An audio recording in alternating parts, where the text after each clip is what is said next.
할렐루야. 행복하십니까? 기쁘십니까? 주님 앞에 나오니까 기쁘다라고 하는 찬양을 우리 찬양대가 하나님 앞에 올려드렸습니다. 이 찬양의 가사가 우리 모두의 고백 되시기를 주님의 이름으로 축복합니다. 주님 앞에 나왔기 때문에 나는 행복하고, 주님을 쫓아가는 주의 제자이기 때문에 우리의 삶에 의미가 있고, 주님께서 기뻐하시는 일을 위해서 우리의 삶에 목표를 두고 살아가기 때문에 우리의 삶은 의미가 있는 줄 믿습니다. 주님을 쫓아간다는 것이 얼마나 행복한 길인지, 의미 있는 길인지 다시 한번 잘 기억하시고 주님을 잘 따라갈 수 있는 저와 여러분들 되시기를 주님 이름으로 축복합니다. 주님을 잘 따라가려면 주님을 잘 봐야 합니다. 주님을 놓치지 않기 위해서는 우리의 시선을 주님께 고정해야 합니다. 여름이 되면 많은 사람들이 휴가를 가기도 하고 이렇게 여름 다양한 액티비티를 위해서 이렇게 가족들이 이동하는 경우들이 있죠. 근데 동시에 발생하는 사건이 있는데 우리 자녀들이 미아가 되는 사건들이 발생한다는 거예요. 부모의 보호 아래 잘 있어야 되는데 이 아이들이 부모님을 놓치는 거예요. 그래서 미아가 되고 그런 일로 인해서 굉장히 씻을 수 없는 아이들에게 트라우마가 되고 부모들에게도 엄청난 충격으로 다가오는 일들이 벌어지더라는 거예요. 아이들을 요즘도 사실 굉장히 많이 자녀들 키우면서 한 거의 10가정이면 8가정 가까이 뭐 잠시지만 아이를 잃어버린 적이 있다라고 이렇게 대답하기도 한답니다. 굉장히 많죠. 그런데 이 아이를 잃어버린 장소 중에 제일 높은 1등 46.1%가 어디서 벌어지느냐? 놀이공원, 해수욕장. 사람들이 굉장히 많이 몰려있는 그런 곳에서 아이들을 잊어버린다 하는 거죠. 그리고 두 번째가 마트, 백화점 27%. 그리고 세 번째가 축제장이나 행사장 9% 정도라는 거예요. 그래서 1등, 2등, 3등 공이 우리가 볼 수 있는 게 뭐죠? 사람들이 너무 많다라는 거예요. 우리의 관심을 뺏을 수 있는, 우리의 이목을 집중시킬 수 있는 다른 것들이 많을 때 우리가 자녀를 잃어버리기도 하고 자녀가 부모를 잃어버리기도 한다는 거예요. 놀이공원 가면 얼마나 갖고 싶은 게 많아요. 그죠? 재밌는 게 많고 그거 이렇게 쳐다보고 있다가 엄마 아빠는 가고 있는데 나는 멈춰서 그거 보고 있다가 혹은 그 가게로 이렇게 쑥 들어가 있다가 나와 보면 엄마 아빠가 없는 거죠. 또 무슨 행사장이나 이렇게 뭐 좋은 그런 이런 뭐 공연장이나 이런 데 갔어요. 부모들이 이렇게 또 흥분해가지고 이거 내가 좋아하는 노래인데 하고 막 정신없이 그 노래 듣고 박수치고 열광하다가 보면 아이가 없는 거예요. 그런 경우들이 있다라는 거예요. 우리의 시선이 끊어지는 순간, 우리가 바라봐야 될 것을 놓치는 순간 이런 미아들이 생겨나는 것이다라는 것이죠. 시선을 놓치면 안 된다는 거예요. 저도 이번에 또 이제 멕시코 가기는 하지만 멕시코로 우리 조영근 선교사님 처음에 우리가 파송되어지고 우리 선교팀이 갔을 때 선교지에서 미아가 될 뻔한 적이 있습니다.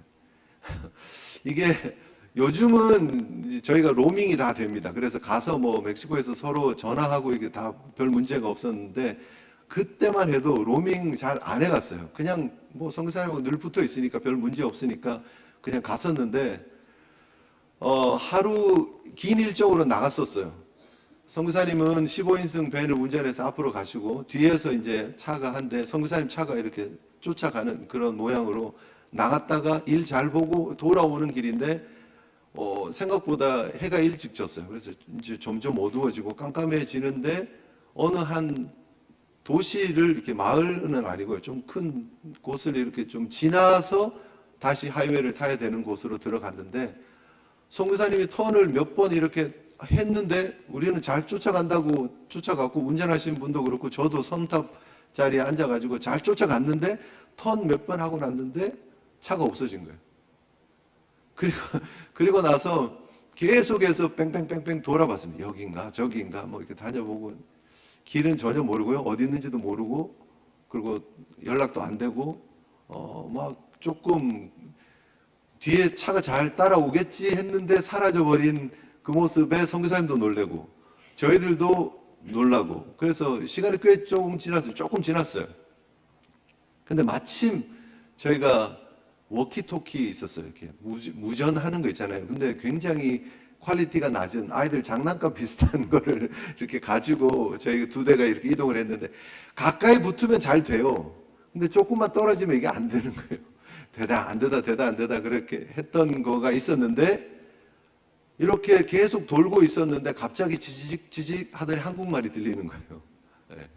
그래서 서로 교신이 되는 장소에서 이동하지 말고 멈추라 그러고 멈추고 서로 위치 파악하고 다시 이렇게 조인해서 잘 복귀한 적이 있기는 있었는데요. 잠시 방심했어요. 턴하고 계속 턴하니까 저기 또 가서 돌면 있겠지 했는데 그 사이에 사라진 거예요.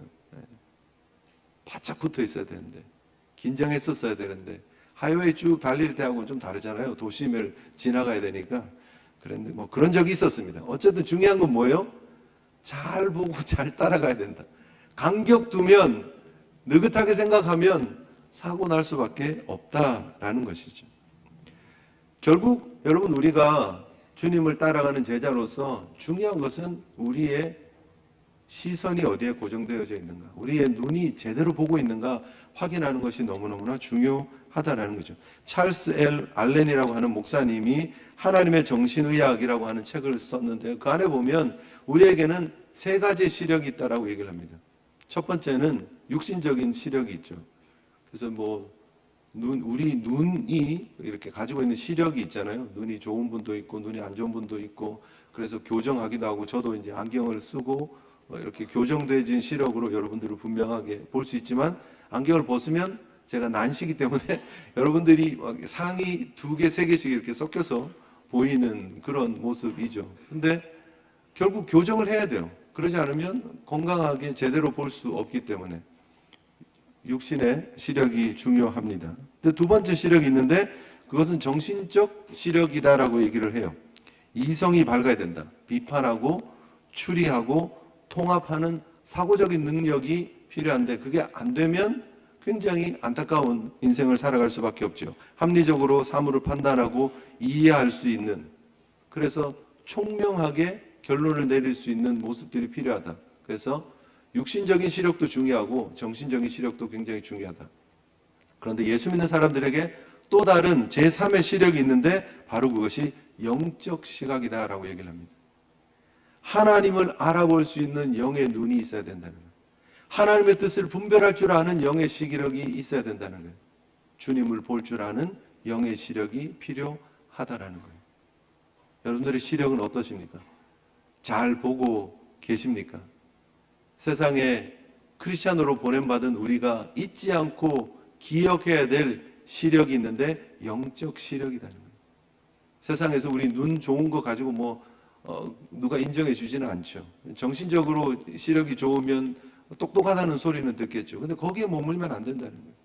정말 중요한 것은 우리의 삶의 가장 소중한, 우리의 삶의 구원의 문제를 바라볼 수 있는, 그리고 우리의 영원한 천국을 바라볼 수 있는, 우리의 왕이 되신 예수 그리스도를 바라볼 수 있는, 우리의 임금 되신 하나님을 바라볼 수 있는, 우리 가운데 내주하며 역사하시는 성령님을 바라볼 수 있는 영적 눈이 활짝 열린 주의 종들 되시기를 주님 이름으로 축복합니다.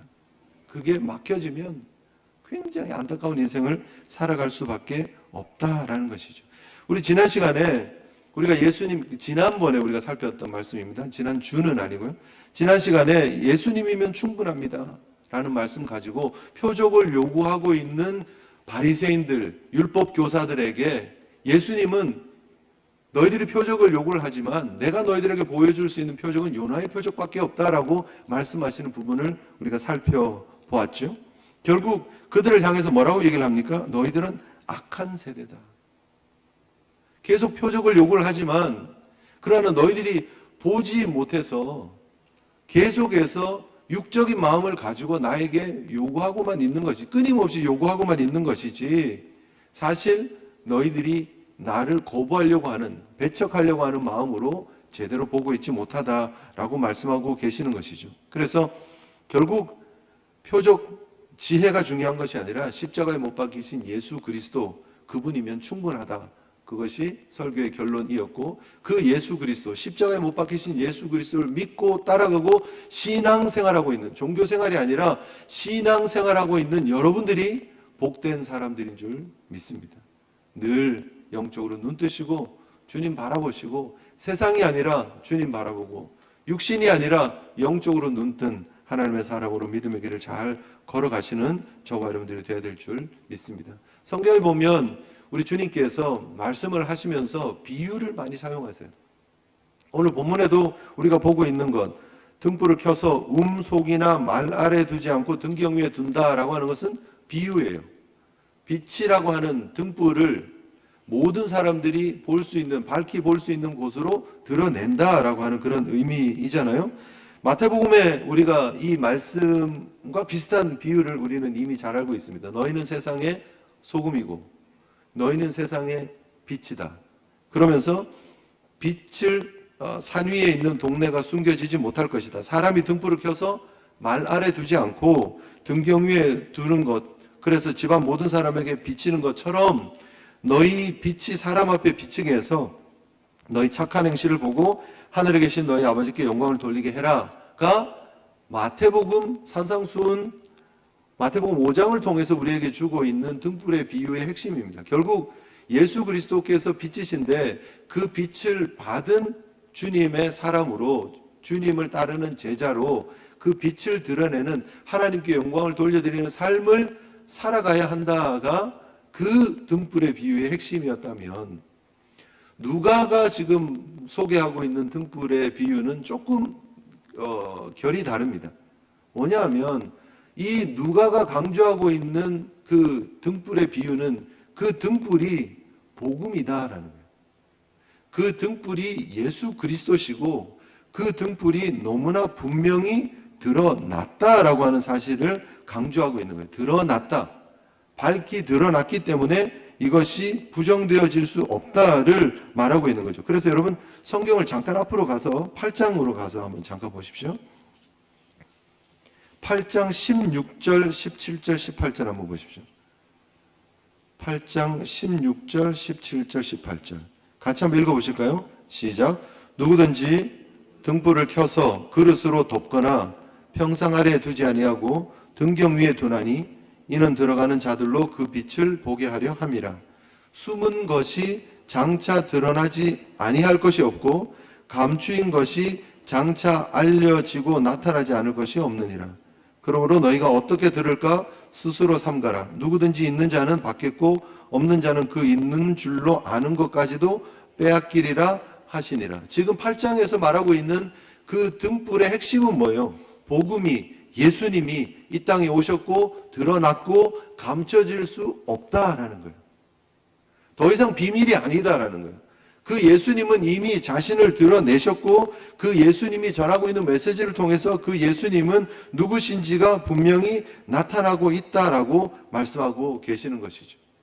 성경은 예수님 스스로 예수님이 세상의 빛이다라고 말씀을 하셨습니다.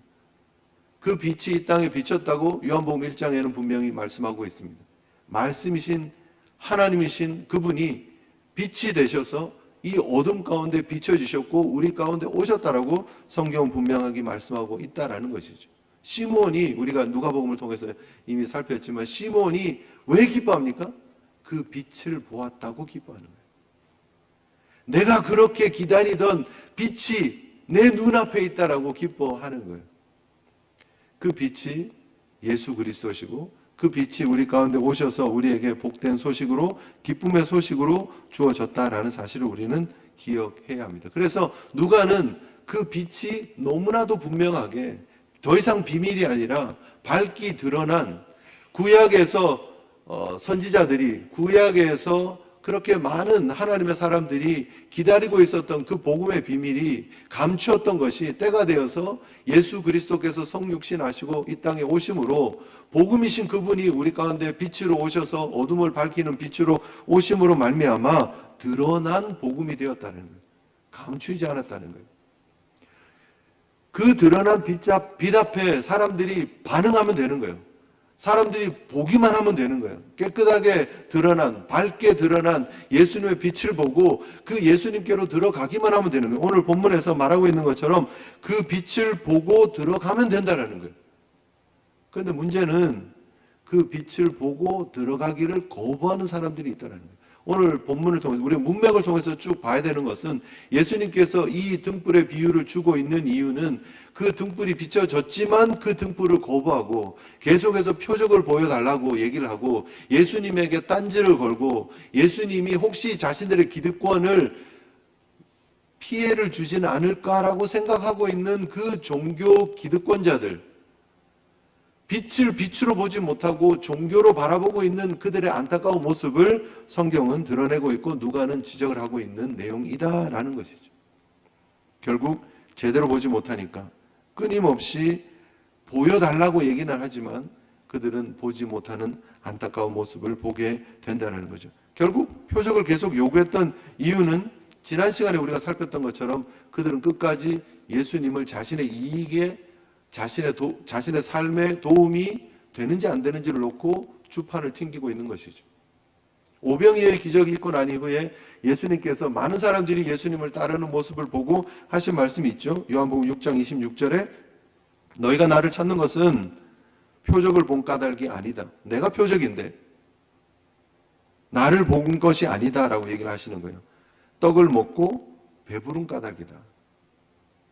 예수님이 오병이어의 기적을 그 많은 사람들에게, 그 많은 사람 앞에서 행하신 이유는 무엇입니까? 너희들은 먹고 사는 문제에 집착하고 있는지 모르지만 사실 먹고 사는 문제는 내 안에서, 하나님 나라 안에서 예수님을 따르는 이 공동체 안에서는 중요한 문제가 아니다라고 얘기를 하고 계시는 거예요.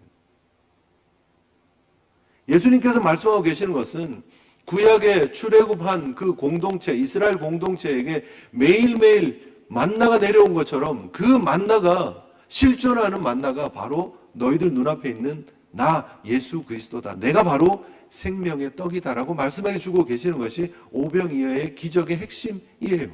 아, 예수님이 생명의 떡이시구나.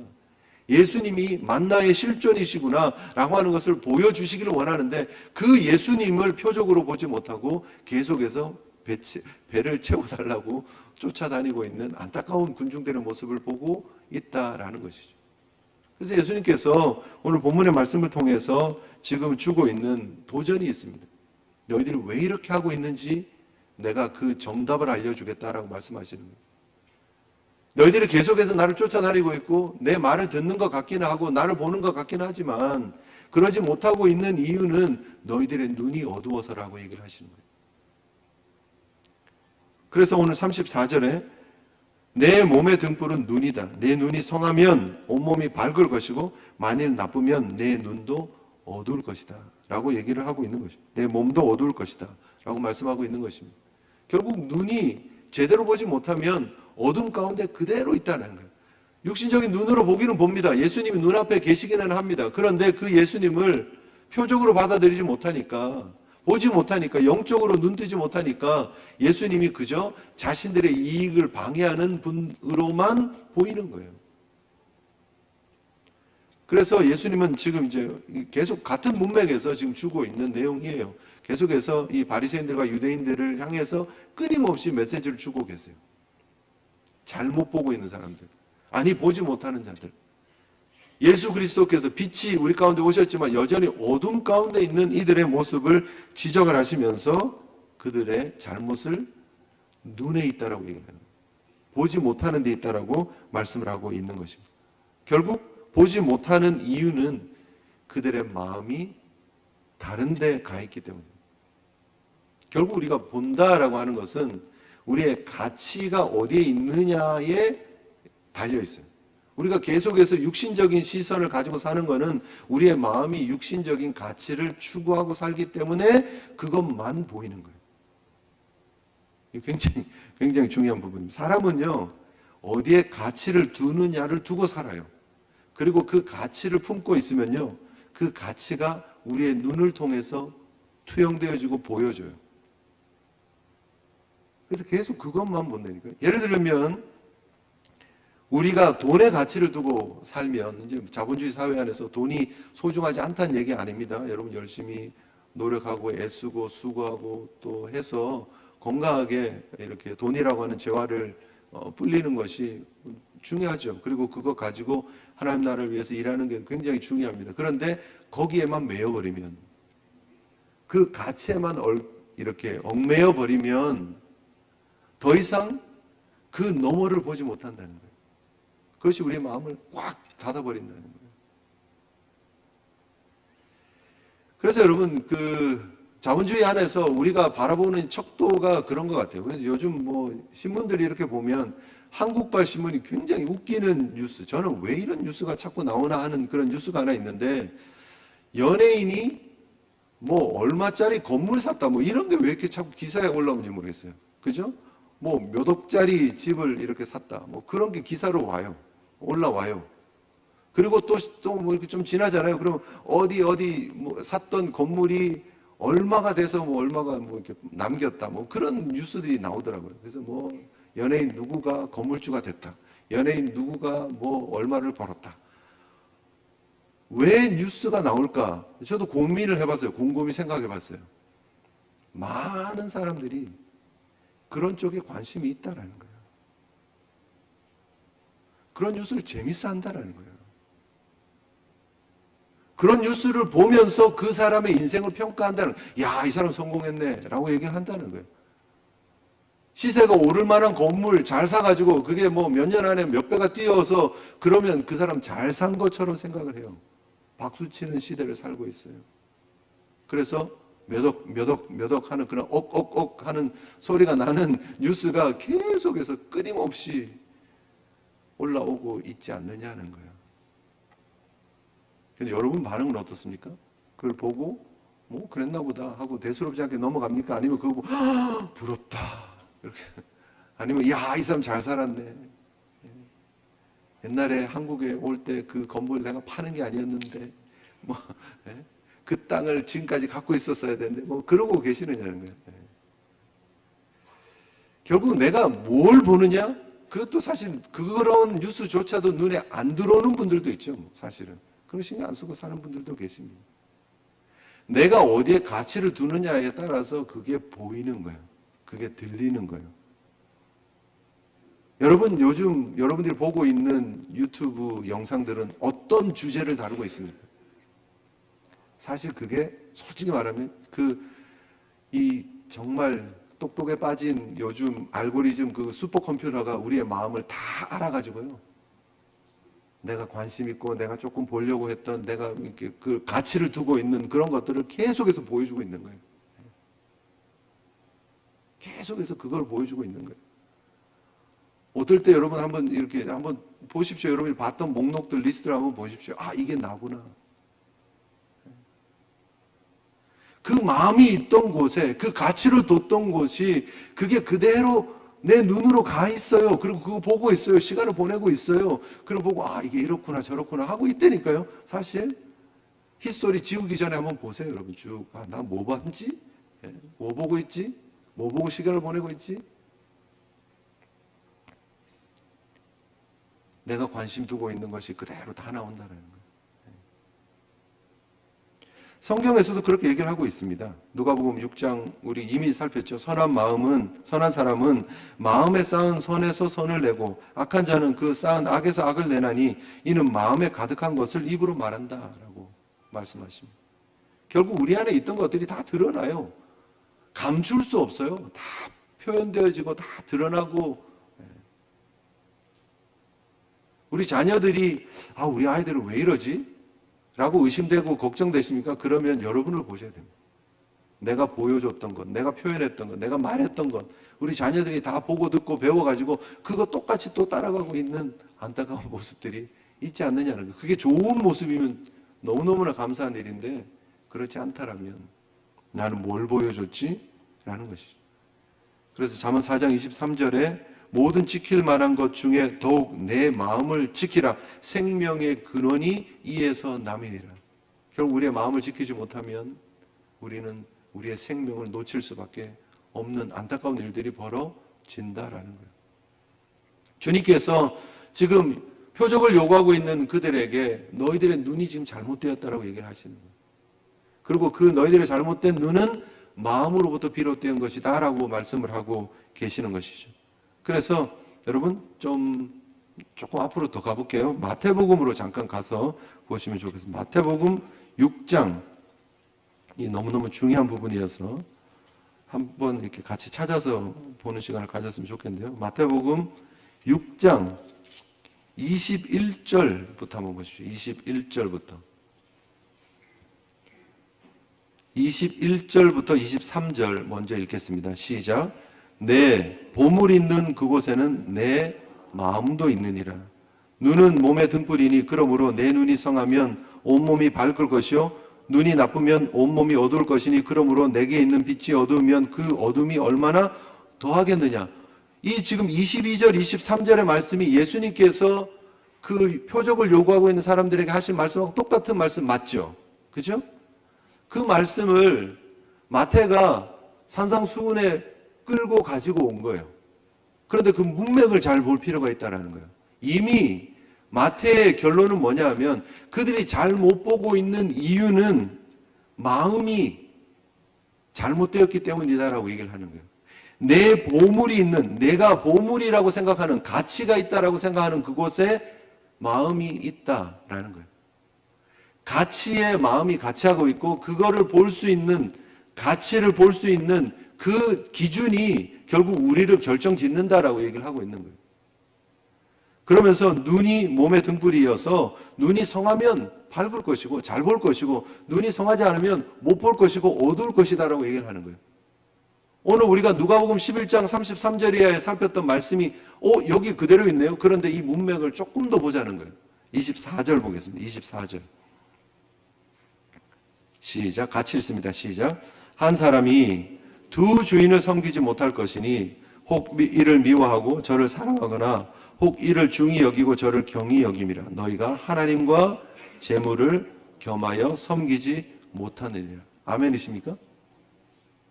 결국 우리가 본다 못 본다, 우리가 어디에 보물이 있다, 가치가 있다라고 하는 것은 결국 누가 나의 주인인가의 문제라는 거예요. 왜 율법 교사들이나 바리새인들이 예수님을 제대로 보지 못할까, 눈 뜨지 못할까? 그들의 마음에 다른 주인이 있기 때문이에요.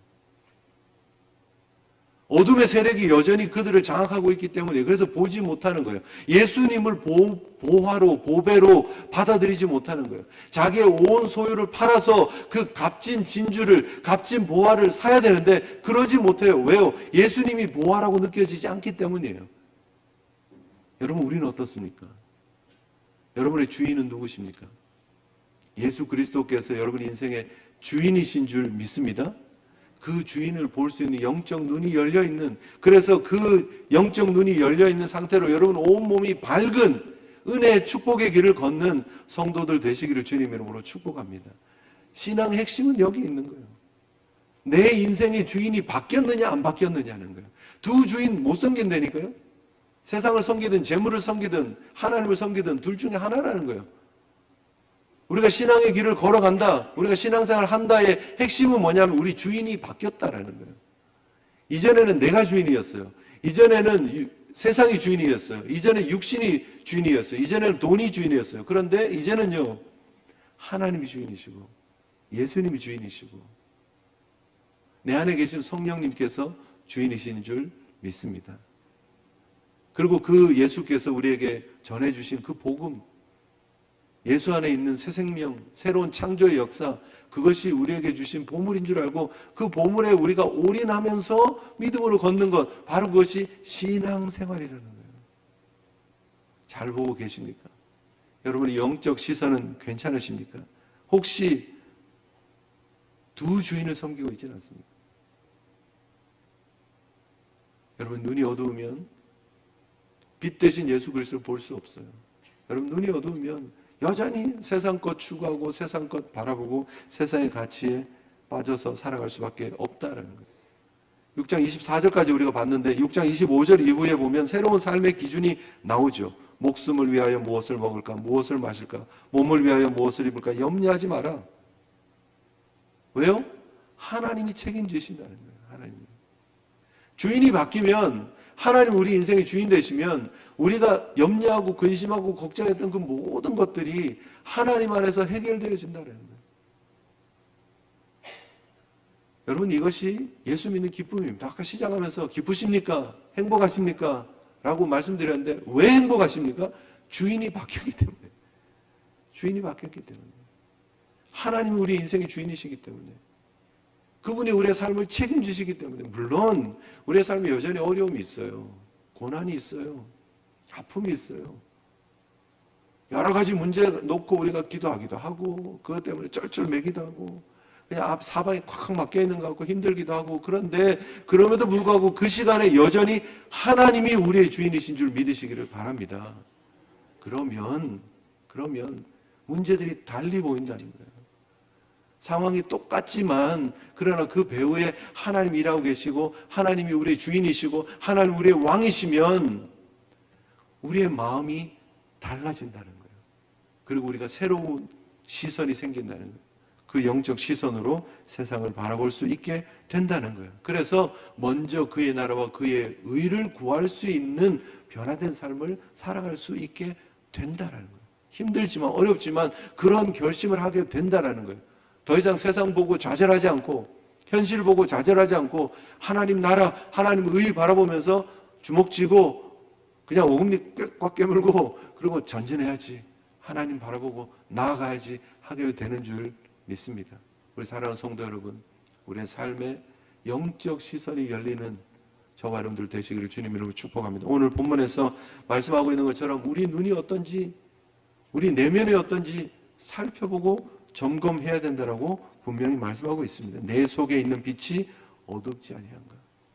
결국 문제는 우리 안에 계시는 예수님이 빛나지 않으면, 그 예수님의 빛이 우리를 충만하게 장악하고 채우지 않으면 세상의 빛이 우리를, 세상의 어둠이 우리를 깜깜한 곳으로 이끌어갈 수밖에 없다라는 사실을 우리가 기억해야 합니다.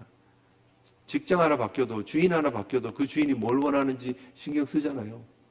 우리 인생의 주인이 하나님으로 바뀌었습니다. 예수님으로 바뀌었습니다. 그 하나님이 기뻐하시는 일이 무엇인지 집중하고 바라보아야 됩니다. 그래서 에베소서는 이렇게 결론을 내죠. 그러므로 사랑을 받는 자녀같이 너희는 하나님을 본받는 자가 되라. 우리가 하나님의 사랑받은 자로, 그 빛을 받은 자로 하나님의 자녀가 되었으면 하나님이 우리 인생의 기준이 되어야 되고 하나님을 본받는 자가 되어야 된다. 그래서 세상적인 것들, 음행, 더러운 것, 탐욕, 그 이름도 부르지 말고 성도로서 그 마땅한 모습이 아니라는 거예요.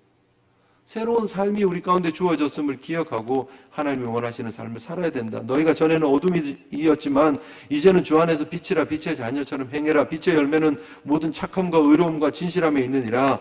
주께서 기뻐하실 것이 무엇인지 시험해봐라. 아멘이십니까? 빛의 자녀로서 주님이 기뻐하시는 믿음의 길 잘 걸어갈 수 있는, 여러분, 그래서 매일매일 점검해 봐야 돼요. 내가 제대로 잘 보고 있나? 내 영적 시선이 괜찮은가?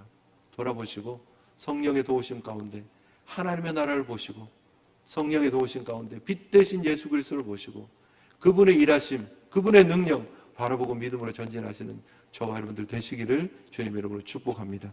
우리 찬송 한 곡 불렀으면 좋겠는데요. 우리가 좀 잘 안 불렀던 찬양이고 생소한 찬양이긴 한데 가사가 굉장히 좋습니다.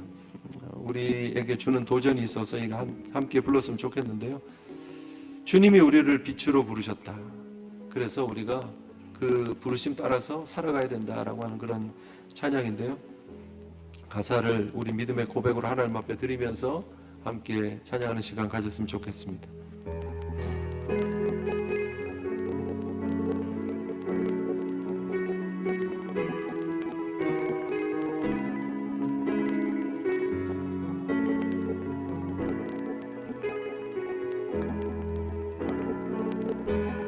주님이 우리를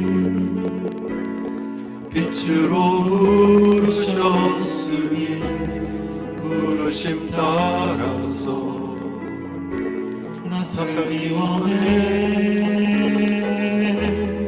거룩한 나라요 주께서 택한 백성이니 주를 의지하여 담대함으로 주님이 우리를 빛으로 부르셨으니 주님이 우리를 빛으로 부르셨으니 부르심 따라서 나 살기 원해. 거룩한 나라요 거룩한 나라요 주께서 택한 백성이니 주를 의지하여 담대함으로 주님의 빛 주님의 빛 비추게 하소서. 어두운 세상 가운데 거룩함으로 주님의 빛 비추게 하소서. 예수의 이름으로 일어서도록. 우리 다시 한번요. 주님이 우리를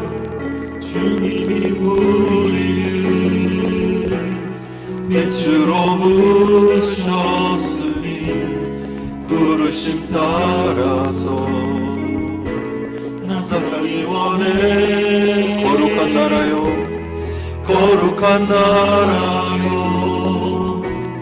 주께서 택한 백성이니 주를 의지하여 담대함으로 주님의 빛 주님의 빛 비추게 하소서. 어두운 세상 가운데 거룩함으로 주님의 빛 비추게 하소서. 예수의 이름으로 주님의 빛 주님의 빛 비추게 하소서. 어두운 세상 가운데 거룩함으로 주님의 빛 비추게 하소서. 예수의 이름으로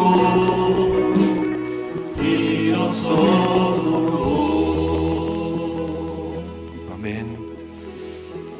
예수 그리스도의 빛이 우리 가운데 비춰졌습니다. 그분이 우리의 생명의 빛이십니다. 그분 안에 거하는 하나님의 백성으로 빛 가운데서 빛 안에서 우리의 삶이 우리의 몸이 빛 가운데 거하는 삶을 살아야 하는데 과연 우리는 제대로 보고 있는지, 과연 우리 안에 이 빛은 충분한지, 우리 자신을 돌아보는 시간들이 얼마나 있었는지 다시 한번 우리 자신을 돌아보면서 함께 기도하며 나갔으면 좋겠습니다. 주님, 오늘도 내 눈을 열어 주시옵소서.